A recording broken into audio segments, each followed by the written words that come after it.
Friends, இன்னைக்கு வீடியோல சுவையான காலிஃப்ளவர் பக்கோடா எப்படி பண்றதுன்னு தான் பார்க்க போறோம். இதுக்கு தேவையான பொருட்கள் என்னெல்லாம் பார்த்தீங்கன்னா, ஃபர்ஸ்ட் பார்த்தீங்கன்னா காலிஃப்ளவர், அதுக்கப்புறமா மைதா மாவு, அரிசி மாவு, கார்ன்ஃப்ளவர் மாவு, இஞ்சி பூண்டு பேஸ்ட்டு, மிளகாத்தூள், சிக்கன் 65 மசாலா, அதுக்கப்புறம் தேவையான அளவு உப்பு. ஒரு கடாயில் தண்ணி ஊற்றிக்கலாம். தண்ணியை ஊற்றிட்டு நம்ம வச்சுருக்க அந்த காலிஃப்ளவர் எடுத்து இதில் போட்டு கொதிக்க வச்சிடலாம். இப்போ வந்து பார்த்திங்கன்னா காலிஃப்ளவர் எடுத்து உள்ளே போட்டாச்சு. இந்த காலிஃப்ளவரை போட்டு கொதிக்க வச்சுருவோம். கொதிக்கும் போது கூடவே உப்பு போட்டு கொதிக்க வச்சிட்டோன்னா அந்த உப்பு அந்த காலிஃப்ளவரில் ஏறிடும்.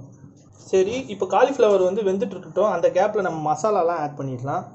ஃபஸ்ட்டு வந்து அரிசி மாவு எடுத்து போட்டுப்போம். 3 டீஸ்பூன் அரிசி மாவு, கார்ன்ஃப்ளவர் மாவு வந்து ஒரு 3 டீஸ்பூன். இப்போ அடுத்ததாக மைதா மாவு, மிளகாத்தூள் உங்களுக்கு காரத்துக்கு தேவையான அளவு போட்டுக்கோங்க. அதுக்கப்புறமா சிக்கன் 65 மசாலா, கூடவே இஞ்சி பூண்டு பேஸ்ட்டையும் ஆட் பண்ணிக்கலாம். இஞ்சி பூண்டு பேஸ்ட்டு 2 டீஸ்பூன். ரொம்ப நிறையா போட வேணாம், 2 டீஸ்பூன் போட்டால் போதும். அப்புறமா கடைசியாக தேவையான அளவு உப்பு போட்டு மிக்ஸ் பண்ணிடலாம். உப்பு தேவையான அளவு சேர்த்தாச்சு. இப்போ எல்லாத்தையும் ஒன்றா மிக்ஸ் பண்ணிடுவோம்.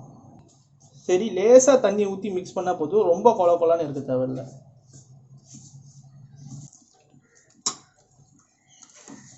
இப்போ பார்த்தீங்கன்னா மசாலா நல்லா மிக்ஸ் பண்ணியாச்சு.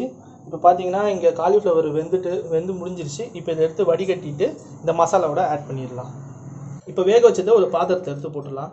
முக்கியமான விஷயம், ரொம்ப வேக வைக்கக்கூடாது. ரொம்ப வேக வச்சோன்னா நம்ம வந்து அந்த பொரிச்சு எடுக்கும்போது நல்லா இருக்காது. லைட்டாக வேக வச்சாலே போதும்.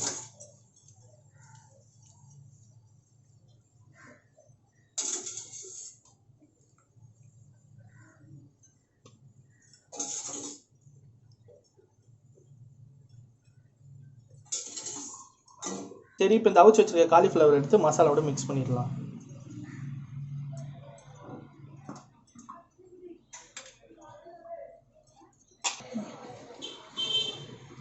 மசாலா நல்லா அதில் ஒட்டுற மாதிரி மிக்ஸ் பண்ணிவிடுவோம்.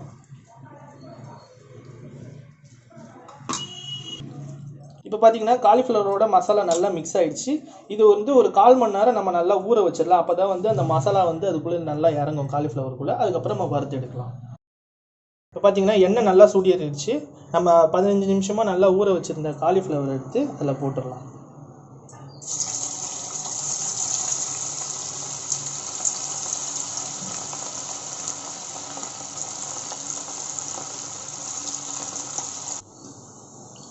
ஓகே ஃப்ரெண்ட்ஸ், இப்போ நல்லா வெந்துடுச்சு. இதை எடுத்துடலாம்.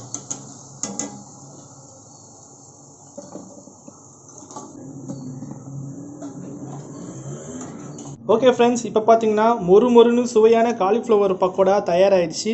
நீங்களும் இதே மாதிரி உங்கள் வீட்டில் ட்ரை பண்ணி பார்த்துட்டு எப்படி இருக்குன்னு எங்களுக்கு கமெண்ட் பண்ணுங்கள். இந்த வீடியோ பிடிச்சிருந்தா லைக் பண்ணுங்கள், உங்கள் ஃப்ரெண்டுக்கும் ஷேர் பண்ணுங்கள். இது மாதிரி நிறைய சுவையான சமையல் வீடியோ பார்க்கணும்னா நம்ம சேனலுக்கு மறக்காமல் சப்ஸ்கிரைப் பண்ணுங்கள். நெக்ஸ்ட் ஒரு நல்ல வீடியோவில் சந்திக்கலாம். பாய்.